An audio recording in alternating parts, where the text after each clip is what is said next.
ଆଗରୁ ଗୋଟେ ପିଲା ଯଦି ଘରକୁ ଆସେ ମୁଁ ଚିନ୍ତାରେ ବସି ପଡ଼ୁଥିଲି।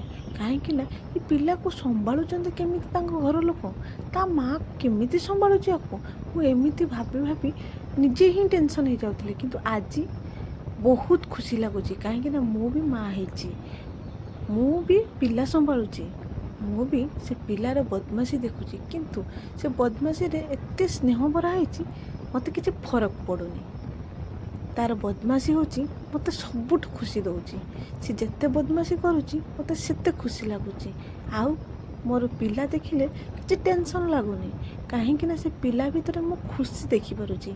ସେ ପିଲାମାନଙ୍କର ଡାକ, ପିଲାମାନଙ୍କର ବଦମାସି, ପିଲାଙ୍କର ଯାହା ବି କିଛି ଆପଣ ନିଜେ ଯେତେବେଳେ ମାଆ ହେବେ ସେତେବେଳେ ଜାଣିପାରିବେ କେତେ ପିଲାଟିଏ ଆସିଲେ ଘରକୁ କେତେ ଆନନ୍ଦ ଆସେ ଆଉ ଖୁସି ଆସେ। ଆଉ ମାଆ ହେଲେ ସେଇ ଖୁସିଟା ଦୁଇ